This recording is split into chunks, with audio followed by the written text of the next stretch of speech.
Hello students, बेटा हम लोग एनसीईआरटी में जो अल्टरनेटिंग करंट है उसकी एक्सरसाइज को आज हम लोग हैंडल करेंगे। तो इसमें पहला जो क्वेश्चन आपको दिया गया है, कहा गया कि 100 ohm resistor is connected to a 220 volt 50 hertz AC supply. What is the RMS value of current in the circuit and what is the net power consumed over a full cycle. तो इसके solution की अगर बात करते हैं हम लोग, देखिए बेटा जी क्या है कि आपको जो है एक रजिस्टर दिया हुआ है ये, और इससे कितनी सप्लाई आपकी अटैच की गई है। ये आपकी एसी सप्लाई आपकी है 220 वोल्ट की सप्लाई है, और ये कितना है 50 हर्ट्ज इसकी फ्रीक्वेंसी है। इसका जो रेजिस्टेंस कितना है 100 ओम का है, ठीक है ना। तो यहाँ पर जो आपका ERMS होगा, है ना, क्योंकि 220 वोल्ट जो आपका होता है वो ERMS होता है। ये कितना दिया हुआ है आपका 220 वोल्ट। तो IRMS क्या होगा, IRMS क्या होगा ERMS अपॉन R, क्योंकि R सर्किट में दिया हुआ है। ERMS 220 वोल्ट अपॉन R कितना दिया हुआ है 100 दिया हुआ है। ये आपका हो जाएगा कितना, सिंपल 2.2 एम्पियर करंट आपकी आ गई। अब आपसे पूछा है एवरेज पावर। ए पार्ट आपका हो गया, बी पार्ट में आप निकालोगे एवरेज पावर क्या होता है ERMS into IRMS into cos phi. क्यों, क्योंकि फाई क्या है 0, क्योंकि आपका R या रेजिस्टेंस दिया है। इसके लिए क्या है फेज आपका यहाँ पर क्या होगा, यहाँ पर फाई क्या होगा सिंपल 0 होगा, क्योंकि यहाँ पर सर्किट में सिर्फ R दिया हुआ है। तो क्या होगा तुम्हारा average power P average ERMS कितना है 220 इंटू 2.2 कितना आ जाएगा 484 वाट। सिंपल सा कॉन्सेप्ट है, बहुत ही ईजी कॉन्सेप्ट था, बट ये है कि प्रॉब्लम बेस्ड था। इसमें एक एक करके कंसेप्ट अगर आप डिस्कस करोगे तो आप इसमें से ERMS IRMS और एवरेज पावर का आपने कैलकुलेशन कर लिया। अब हम अगले क्वेश्चन पे आते हैं। अब बेटा ये बोला है, क्वेश्चन कह रहा है कि the peak voltage of an AC is 300 volt. What is the RMS voltage. Peak दिया है और आपको RMS पूछा गया। Simple, the RMS value of current in AC circuit is 10 ampere दिया हुआ है। What is the peak current. तो आपको पहला जो पूछा हुआ है कि आपको पता है कि जो आपका ERMS होता है कितना होता है आपका, वो पीक कितना हो। पीक हमको, अगर हम पीक को E0 मानते हैं, E0 आपका पीक करंट है, ये अपॉन √2 होता है, ठीक है ना। तो पीक कितना दिया है 300 अपॉन √2। ये सॉल्व करेंगे तो 212.1 वोल्ट आ जाएगा, सिंपल। और बी ऑप्शन क्या दिया है, आपसे पूछा है कि what is the peak current, यानी IRMS आपको दिया हुआ है और आपसे क्या है पीक करंट पूछा हुआ है, ठीक है बेटा जी। तो यहाँ पे आप जानते हो कि आप IRMS equal to peak current upon √2 होगा। तो I0 क्या होगा, पीक करंट क्या होगी IRMS इंटू √2 होगा। इसको मल्टीप्लाई करेंगे क्या आ जाएगा 10 √2 आ जाएगा, और सिंपल मल्टीप्लाई करेंगे तो 14.14 एम्पियर आएगा आपका। आई थिंक ये कॉन्सेप्ट क्लियर हो गया आपको, ठीक है बेटा जी। तीसरा क्वेश्चन क्या है कि 44 millihenry inductor is connected to 220 volt 50 hertz supply, determine the RMS value of the current in the circuit. Simple सी बात है, आपको क्या है कि आपके पास एक यहाँ पर इंडक्टर लगा हुआ है, जिस इंडक्टर का इंडक्टेंस कितना दिया गया 44 मिली हेनरी दिया गया, तो उसमें कन्वर्ट कर लिया हेनरी भी 10⁻³ हेनरी कर दिया, ठीक है। और यहाँ पर हमने AC सोर्स लगाया, जिस AC सोर्स का जो ERMS दिया हुआ कितना 220 वोल्ट दिया हुआ है, और फ्रीक्वेंसी आपको दी गई है 50 हर्ट्ज, ठीक है ना। तो आपको निकालना IRMS। तो आपको पता है कि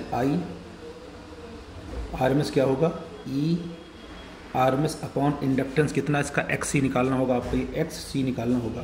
तो XC निकल जाएगा तो वैल्यू पुट कर लोगे। तो यहाँ से पहले आप XC निकाल लो, कितना होता है XC 1/ωc होता है। तो 1/ω कितना आपका है 2πf में कन्वर्ट किया इंटू C कर दिया, तो 1/2 पाई 3.14 इंटू F कितना है 50 इंटू C कितना आपका दिया है सॉरी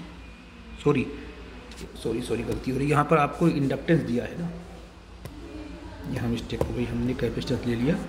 ये आपको यहाँ पर XL होगा ना, ये आपका XL होगा, ये होगा तुम्हारा XL होगा, क्योंकि आपको इंडक्टेंस दिया हुआ है।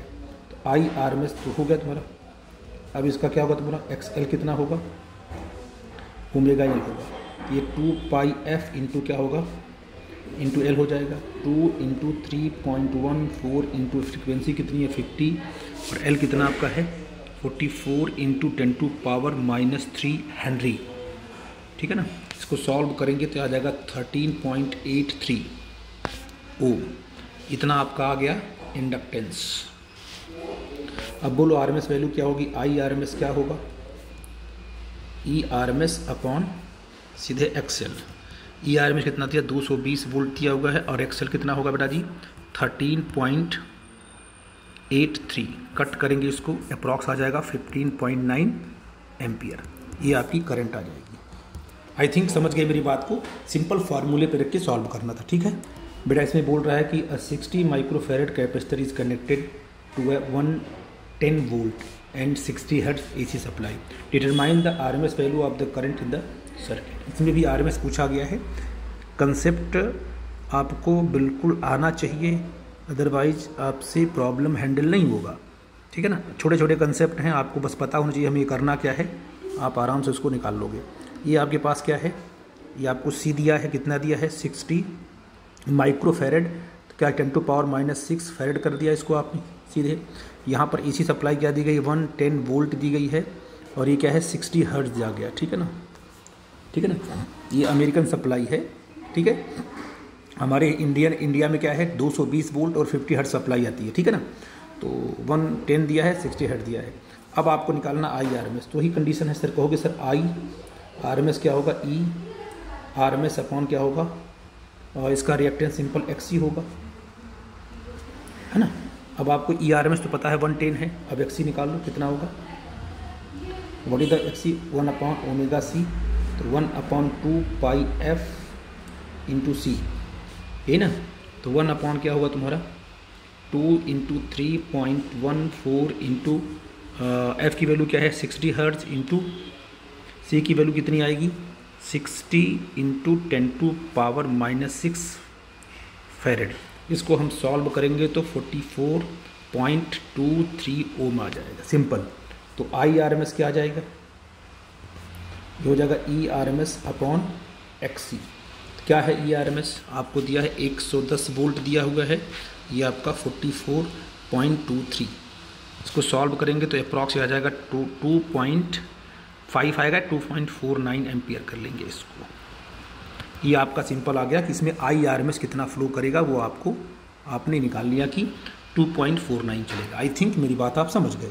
अब बेटा ये बोल रहे हैं कि आपने जो एक्सरसाइज 7.3 किया था और 7.4 किया था, उसमें जो net power absorb by each circuit over a complete cycle, ठीक है ना, and what is the net power absorb by each circuit over a complete cycle, explain your answers. तो आपने पहला जो आपका क्या था 7.3 था, इसके ऊपर उसको आप देखना कि उसमें क्या था, इंडक्टर लगा था, और जो आपने AC दिया था वो 220 वोल्ट दिया था, है ना, और 50 हर्ट्ज क्या दिया था आपने, इसकी फ्रीक्वेंसी दी थी, है ना। इसका जो XL निकल के आया था आपने निकाला होगा 13.82 ओम, ठीक है ना। अब इसमें जो एवरेज पावर अगर निकालना हो P एवरेज, है ना, तो क्या होगा ये ई RMS इंटू आई RMS इंटू कॉस फाई, ठीक है ना। और इस केस में क्या होता है, अब आपको पता है कि इंडक्टेंस में क्या होता है, इंडक्टेंस में जो वोल्टेज होता है वो करंट से π/2 लीड करता है। यानी कहने का मतलब क्या है कि फाई की वैल्यू क्या होगी यहाँ पर 90 डिग्री। तो यहाँ पर एवरेज पावर क्या आ जाएगा, पक्का है आपका 0 आ जाएगा, ठीक है ना। और अगर मैं कहूँ कि 7.4 की वैल्यू बताऊँ क्या कंडीशन है, इसमें अगर आपने क्या लिया कैपेसिटेंस लिया है और इसमें वोल्टेज लिया है आपका वही कितना है 100, अमेरिकन वोल्टेज की बात कर रहा था मैं, 110, और कितना है 60 हर्ट्ज क्या इसकी सप्लाई है ना। इसमें जो आपने XC निकाला हुआ था कैपेसिटिव रिएक्टेंस, वो हमें लगता है 44.23 ओम ऐसे कुछ निकाला था। इसमें भी क्या है, इसमें जो एवरेज पावर का फार्मूला सिंपल वही फार्मूला ई RMS इंटू आई RMS इंटू क्या तुम्हारा आई RMS हो जाएगा, ठीक है बेटा जी। इसके बाद जो है कि और यह हो जाए तुम्हारा कॉस फाई, है ना। अब यहाँ पर क्या होगा, इस केस में क्या होता है, अगर कैपेसिटेंस है इसमें क्या होती है, करंट जो है π/2 से लीड करती है, वोल्टेज से करंट लीड करती है, तब भी फाई की वैल्यू क्या आएगी, हमेशा 90 डिग्री ही आएगी, क्योंकि इसमें करंट लीड करती है कितना, 90 डिग्री से। तो मतलब इस केस में करंट π/2 से लीड करती है वोल्टेज से, ठीक है ना। तो ये आपका क्या है, यहाँ cos 90 आ जाएगा, तो P एवरेज क्या आ जाता है तुम्हारा, सिंपल ये आपका 0 आ जाएगा, ठीक है बेटा जी। अगर इसको एक्सप्लेन करना है तो होता क्या है कि सोर्स क्या करता है, सोर्स से क्या है, जैसे पॉजिटिव साइकिल जाएगी इसमें, तो सोर्स क्या करेगा, पॉजिटिव साइकिल जाएगी तो पावर को सप्लाई करेगा, और नेगेटिव में क्या होगा, सर्किट क्या है, पावर को एब्जॉर्ब कर लेगी। तो आई थिंक मेरी बात समझ पा रहे हो कि पॉजिटिव साइकिल से क्या है, पावर सप्लाई होगा, और नेगेटिव साइकिल में पावर क्या होगा, एब्जॉर्ब होगा। तो नेट पावर क्या होगी तुम्हारी, 0। जितनी पावर सप्लाई हुई है उतनी ही पावर क्या हो गई, एब्जॉर्ब हो गई है। तो नेट पावर क्या हो जाएगी, 0 हो जाएगी। इसमें भी वही होगा, जितनी पावर क्या होगी, जितनी पावर सप्लाई होगी उतनी ही पावर क्या होगी, एब्जॉर्ब होगी। तो नेट पावर होल सर्किट क्या हो जाएगी तुम्हारी, 0 हो जाएगी, ठीक है बेटा जी। अब देखो क्या बोल रहे हैं, a charged 30 microfarad capacitor is connected to a 27 millihenry inductor, ठीक है ना। And what is the angular frequency of free oscillation of the circuit. Simple सी बात है, देखो ध्यान से। अब देखो बेटा क्या है, जैसे आपके पास एक इंडक्टर है और यहाँ आपके पास एक कैपेसिटर है, ठीक है ना। मान लो यहाँ पर जो आपने की लगाई है, अभी ये की यहाँ पर क्या है, यहाँ पर अभी सर्किट आपकी डिसकनेक्टेड है, इस पर प्लस Q चार्ज है और इस पर क्या है, माइनस Q चार्ज है, ये फुल्ली चार्ज है, ठीक है ना। अब इसको आपने क्या किया, ये L, अगर आपने इसको कनेक्ट किया t = 0 पर, ठीक है ना, तो क्या होगा, यहाँ से चार्ज क्या होगा, यहाँ से चार्ज डिस्चार्ज होगा और इंडक्टर के थ्रू आएगा, फिर यहाँ पर क्या है, एक्युमुलेट होगा। तो यहाँ प्लस Q हो जाएगा, यहाँ हो जाएगा माइनस Q, फिर डिस्चार्जिंग यहाँ से होगी, फिर माइनस Q यहाँ से होगा। तुम्हारा इस तरीके से क्या होगा, ये कंटिन्यू क्या है, एक बार क्लॉकवाइज और एक बार क्या एंटी क्लॉकवाइज लगा चार्ज क्या करेगा, ऑसिलेट करेगा, ठीक है ना जी। और अगर LC ऑसिलेशन है, फॉर LC ऑसिलेशन, ये क्या होगा, फ्रीक्वेंसी क्या होगी, 1/√LC होती है। तो 1/√L की वैल्यू क्या है, 27 मिली हेनरी है, तो 10⁻³ हो जाएगा, इनटू, और C की वैल्यू क्या है, 30 माइक्रोफैरेड है, 30 × 10⁻⁻6 फैरेड हो जाएगा। सॉल्व करते हैं तो 1.1 × 10⁻³ रेडियन पर सेकेंड हो जाएगा, ठीक है ना। आई थिंक ये आपको समझ पाए। ये क्वेश्चन आपका LC ऑसिलेशन पे था। ये क्वेश्चन क्या है कि a series LCR circuit R दिया है 20, L दिया है, इंडक्टेंस 1.5 हेनरी दिया है, C आपको दिया है माइक्रोफैरेड में 35, is connected to variable frequency. Frequency कैसे आपकी वेरिएबल है, 200 volt AC supply, when the frequency of the supply equal to the natural frequency of the circuit. This is the most important, किसके बराबर हुई है, natural frequency of the circuit, है ना। इसका मतलब कि अब क्या होगा, रेजोनेंस होगा। What is the average power transfer to the circuit in one complete cycle, ठीक है बेटा जी। अगर आपके पास एक रेजिस्टेंस यहाँ लगा हुआ है, यहाँ पर एक इंडक्टेंस लगा हुआ है, यहाँ पर एक C लगा, कैपेसिटर लगा हुआ है, यहाँ पर जो आपकी सप्लाई दिया हुआ है 220 वोल्ट की सप्लाई दिया हुआ है, और आपकी फ्रीक्वेंसी पता नहीं तो आपने ओमेगा ले लिया है ना, इसको R मान लिया, इसको L मान लिया, इसको आपने C मान लिया। क्यों बच्चा जी, I think of frequency of, अगर अब इस सोर्स की जो फ्रीक्वेंसी आप लिखोगे, frequency of source, frequency of जो सोर्स आपने लिया है, उस सोर्स की फ्रीक्वेंसी अगर किसके बराबर हो गई, natural frequency, natural frequency of AC circuit. AC circuit की जो क्या है नेचुरल फ्रीक्वेंसी होता है, अगर के बराबर हो गई तो पक्का है क्या है कि सर्किट इम्पीडेंस इज प्योरली क्या हो जाएगा आपका, प्योरली रेजिस्टिव हो जाएगा। इसका मतलब क्या होगा कि इंडक्टेंस और रेजिस्टेंस क्या करेगा, इसका ये मतलब हुआ कि आपका ये जो क्या है L और C आपस में एक दूसरे को नलीफाई कर देगा, ठीक है ना। तो आप यहाँ लिख सकते हो कि effect of L and C है ना, नलीफाई टू ईच अदर।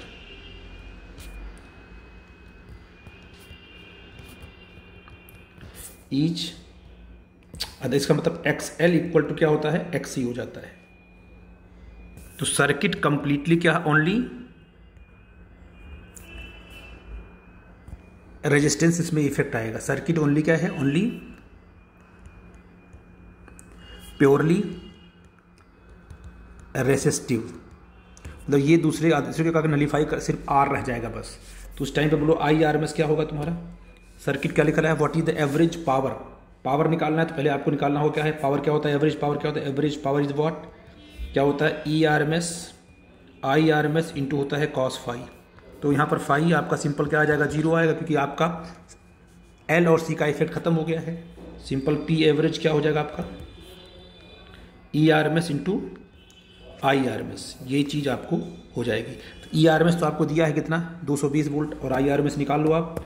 तो यहाँ से आपका आई आर एम एस क्या आ जाएगा, बोलो जी, आई आर एम एस आ जाएगा E R M S upon क्या आ जाएगा 20, अरे यहाँ पर आ जाएगा सिंपल आर आ जाएगा, क्योंकि आर ही सर्किट में इफेक्टिव है। तो ये आपका 220 अपॉन दिया है, ये 20 दिया, कट गया, ये आपका सिंपल आ गया 200 दिया है ना, ये 200 भी दिया, शायद कितना दिया ये, एक सेकेंड, 200 दिया, सॉरी ये आपका 200 दिया है। तो ये 200 हो जाएगा, कट जाएगा, इसका हो जाएगा 10 एम्पियर। तो एवरेज पावर क्या हो जाएगी, ई आर एम एस कितना दिया है, 200 दिया हुआ है, आई आर एम एस कितना है, 10 दिया है, कितना आ जाएगा ये आ जाएगा 2000 वाट। ठीक है बेटा जी, ये तुम्हारा आ जाएगा एवरेज पावर। आई थिंक मेरी बात समझ गई। अब अगले क्वेश्चन पे आते। अब बेटा देखो इसमें क्या कहा गया है कि 7 पॉइंट, ये जो आपके फिगर दिया है इसमें एलसीआर सर्किट है connected to a variable frequency, frequency आपकी वेरिएबल है, ठीक। और आपका जो इसमें दिया है ई आर एम एस कितना है, 230 वोल्ट इसका दिया हुआ, ठीक। एल दिया हुआ है, ये दिया हुआ, ठीक है ना। कुछ determine the source frequency of the oscillation, तो सो ठीक है बेटा जी, determine the source frequency which drives the circuit in the resonance. तो आप ना ये क्या हो जाए तुम्हारा, एट रेजोनेंस पे क्या होगा, एक्सएल इक्वल टू क्या होगा तुम्हारा, एक्सी होगा, ठीक है ना। तो फिर ओमेगा कितना आ जाएगा बोलो जी, 1/√LC, ऐसे बोलेंगे रेजोनेंस फ्रीक्वेंसी। तो ये क्या हो जाएगा 1/√, वॉट एल की वैल्यू कितनी दी गई है, इंडक्टेंस है आपका है 5 हेनरी आपका है, और सी आपको दिया गया है 80 माइक्रोफेरेड, 80 इंटू 10⁻⁻6 फेरेड हो जाएगा। सॉल्व करेंगे तो कितना आ जाएगा तुम्हारा 50 रेडियन पर सेकेंड। आपने क्या निकाला, ये फ्रीक्वेंसी निकाल ली, रेजोनेंस फ्रीक्वेंसी। अभी क्या बोल रहा है कि obtain the impedance of the circuit at the amplitude of the current at the resonance frequency. Simple सी बात है, बी बताओ, एट रेजोनेंस, इंपॉर्टेंट कंसेप्ट है, एक्स एल इक्वल टू क्या होता है,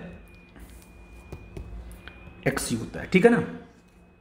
तो बताइए अगर एक्स एल एक्सी होगा, दोनों नलीफाई कर देंगे दूसरे को, तो जेड इक्वल टू पूरा इंपीडेंस किसके बराबर आ जाएगा, नेट इंपीडेंस आपका आर के बराबर आएगा, और आर आपको दिया है 40 ओम। तो नेट इंपीडेंस कितना होगा रेजोनेंस पे, आपका सिंपल 40 ओम होगा, ठीक है बेटा जी। और आर एम एस करंट क्या होगी, बोलो जी। अब आई आर एम एस क्या होगा, ये होगा E R M S upon simple R होगा, क्योंकि एक्सएल और एक्सी आपस में क्या दूसरे को नलीफाई कर दिए। तो कितना हो जाएगा 230 आपको दिया है क्या, ई आर एम एस दिया है, ये आपका 40 दिया है, आर दिया है, ये आपका आएगा 5.75 एम्पियर करंट आ गई, ठीक है ना। यहाँ से आप कह सकते हो आई पीक, बताओ आई नॉट क्या आएगा, आई नॉट क्या होता है, root I R M S होता है पीक करंट। बोल बच्चा जी, आप इसको भी निकाल सकते हो, √2 से multi I R M S √2, तो ये क्या हो जाएगा तुम्हारा √2 into I R M S कितना है 5.75। आप मल्टीप्लाई करोगे तो लगभग आपका 8.13 एम्पियर आ जाएगा, ठीक है ना। अब आपको देखो निकालना है potential drop across the inductor, है ना। Determine the RMS potential across, है ना, इंडक्टर के अक्रॉस क्या है, ये आपका इंडक्टर है, ये आपका रेजिस्टेंस है, ये आपका कैपेसिटर है। सी बताओ, सी पॉइंट क्या आ गया, पोटेंशियल ड्रॉप अक्रॉस द क्या है इंडक्टर, उसको VL मानेंगे। तो अगर आप VL मानोगे तो क्या होगा तुम्हारा, बोलो जी, ये होगा आई RMS इंटू, अरे भाई जो करंट जा रही है ना, करंट कितनी जा रही है, करंट मान लो जा रही है, इसमें जा रही है आई RMS, तो इसके अक्रॉस कितना है, इसके अक्रॉस आपका XL इंडक्ट वो रिएक्टेंस है, और इसके अक्रॉस आपका XC है। तो कितना होगा, IR जा रही है इसमें, और कितना रिएक्टेंस आपका XL, मल्टीप्लाई कर देंगे तो आई RMS कितना आपका आ गया, या 5.75 आया है, इंटू इंडक्टिव रिएक्टेंस कितना है, ओमेगा L है बेटा जी, क्या है, ओमेगा इंटू ओमेगा एल है ना आपका, ओमेगा एल, ठीक है ना। तो आ जाएगा तुम्हारा 5.75 इंटू, है ना, ओमेगा एल आपका कितना होगा 50 इंटू 5 हो जाएगा, एल की वैल्यू आपकी दी गई है। सॉल्व करेंगे तो कितना आ जाएगा 1437, ये आपका आ जाएगा वोल्ट। ये किसकी एक्रॉस आ गया बेटा जी, ये आपका एक्रॉस आ गया इंडक्टेंस की। अब पोटेंशियल एक्रॉस क्या निकालना है बोलो जी, वीसी। कैपेसिटर के एक्रॉस क्या होगा वोल्टेज तुम्हारा, बोलो बच्चा जी, वीसी इक्वल टू क्या होगा, आई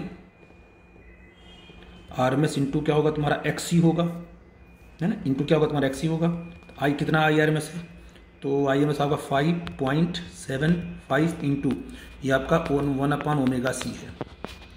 तो 5.75 इंटू 1 ओमेगा की वैल्यू कितनी दी गई बच्चा जी, ओमेगा की वैल्यू आपकी 50 है, तो 50 इंटू सी कितना दिया 80 इंटू 10⁻⁻6 फेरेड। इसको सॉल्व करेंगे तो कितना आ जाएगा बेटा जी, इसको सॉल्व करेंगे तो ये अप्रॉक्सीमेटली इतना आएगा 431,437 वोल्ट आएगा। और क्योंकि रेजोनेंस में तो पक्का है कि दोनों बराबर ही आ रहे हैं, एक्सल और एक्सी दोनों क्या हो रहे हैं, बराबर ही आएंगे, पक्का है ना, ओमेगा एल ओमेगा सी, तभी तो नलीफाई करके दूसरे करेंगे।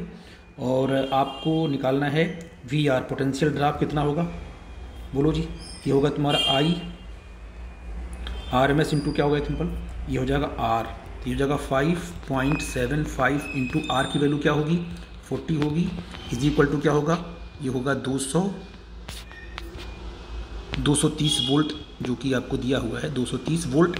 क्योंकि सारा का सारा वोल्टेज किसके क्रॉस आ जाएगा बेटा जी, इसका मतलब रेजोनेंस पे सारा का सारा वोल्टेज रेजिस्टेंस के क्रॉस कहाँ आएगा, रेजिस्टेंस के क्रॉस आएगा। और ये दोनों वोल्टेज एक दूसरे क्या कर देंगे, नलीफाई कर देंगे।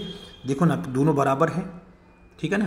तो अगर हम क्या निकालें एक्सएल माइनस एक्स वाई, तो आपका क्या आएगा 0 आ जाएगा। आई थिंक इस बात को समझ गए। तो इस तरीके से आप सारे पैरामीटर यहाँ से आपने निकाल लिया, and this is the most important question. अब मैं अगले में आपको अभी PYQ थोड़ा बना के आपको दे दूंगा, तो आपका और भी कंसेप्ट क्लियर होगा। ठीक है बेटा जी, थैंक यू वेरी मच।